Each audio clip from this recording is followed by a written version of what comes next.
Father Time waits for no man. And if you haven't already felt how getting older affects your Muay Thai, it's a certainty that you will. In this episode, I'll look at what you need to do to keep doing what you love, Muay Thai, and remaining badass for the rest of your life.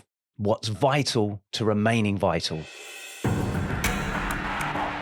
Welcome to the Heavy Hitters podcast, helping ambitious fighters and coaches take their game to the next level by bridging the gap between strength and conditioning, performance science, and Muay Thai. And here is your host, Don Heatrick. There comes a time for every Thai boxer where you become aware that there were benefits of being younger in this game, and that now training may have to be approached differently. For those that have been in Muay Thai since their youngest years and have a high degree of body awareness, this realization kicks in much earlier.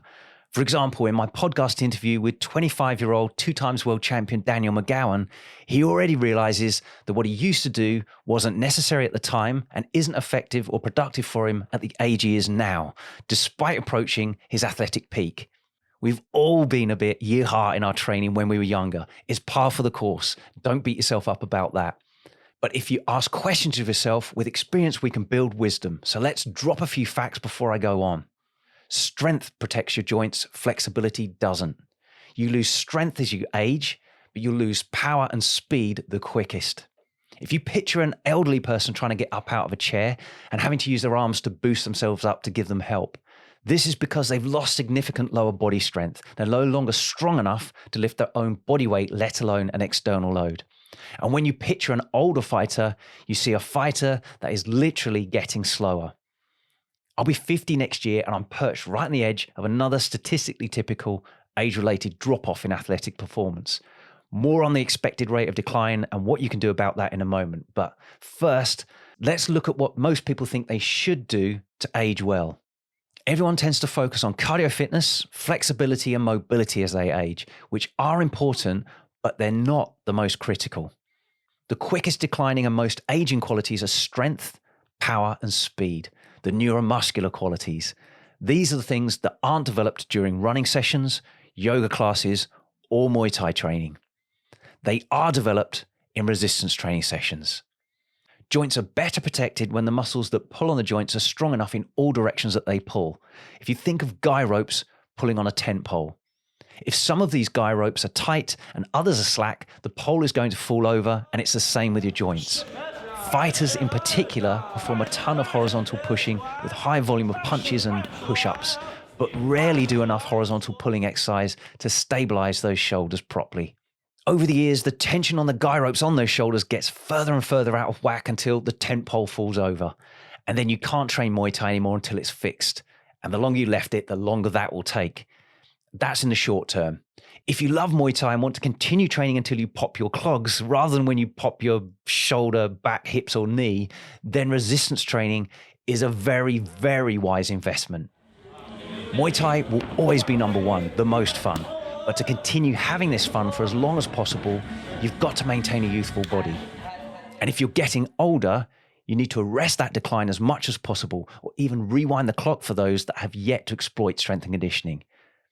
You lose muscle mass as you age. That's sarcopenia. But you lose strength between 2 to 5 times faster. That's called dynapenia. What happens is you lose the ability to electrically fire the muscle fibers that you have left. But strength, power, and speed training reconnects and strengthens the firing of your muscle fibers and helps you hold on to that muscle mass too. This massively reduces sarcopenia and critically dynapenia as you age. You'll typically peak between the ages of 20 to 30 with a slow decline of about 1 to 2% per year until you reach the age of 50, right where I am. And there's a steeper decline of about 1.5 to 3% per year between the ages of 50 to 60, before declining between 3 to 5% per year until you are no more. If you're beating this rate of decline, you're winning big time. For example, how much could you deadlift when you were 20 to 30 years old at your peak? At 40 years old, if you can lift 98% of that, you're at the top of the curve. And at 50 years old, if you can lift just over 96% of what you could at your best, you're also at the top of the curve. If you've not lifted before, then you have a lot of untapped potential. You can get stronger despite getting older. I've got lots of clients like this. Studies show that 68-year-old strength-trained adults can have strength, power, and speed levels similar to 28-year-olds. That's 40 years younger. Research also shows that the best way for aging adults to train is using a concurrent training model, where strength, power, speed, and endurance are trained concurrently at the same time, just like I train fighters. And another little fact for you. Studies have found that even resistance training for a year and then stopping will offset your age-related decline compared to anyone that doesn't resistance train, even 7 years later. You'll always be ahead of those the same age that haven't used resistance training. And the longer you resistance train, the less you'll tail off in athletic abilities, and the bigger the difference between you and those of the same age. Although the aging process can't be stopped, it's obvious from research over the last 50 years that the rate of athletic decline can be massively reduced. It's easy to dismiss training methods if you haven't invested time in understanding them. I've certainly been guilty of that in the past myself, and I see lots of people jump into conclusions without investigating deep enough. If you've been neglecting effective strength and conditioning, it's never too late to begin. And the sooner you start, the bigger the benefit for the rest of your hopefully long and super active life. And the later you'll have to give up on Muay Thai training altogether. And personally, I plan to be kicking it like a mule right up until I kick the bucket. Actually, I'd like that written on my headstone. Thanks for listening. If you found this valuable, please like, subscribe, and share with someone else it could help too.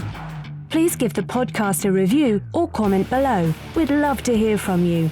As always, you can visit Heatrick.com for more Muay Thai performance podcasts, videos, articles, and guides. Catch you next time.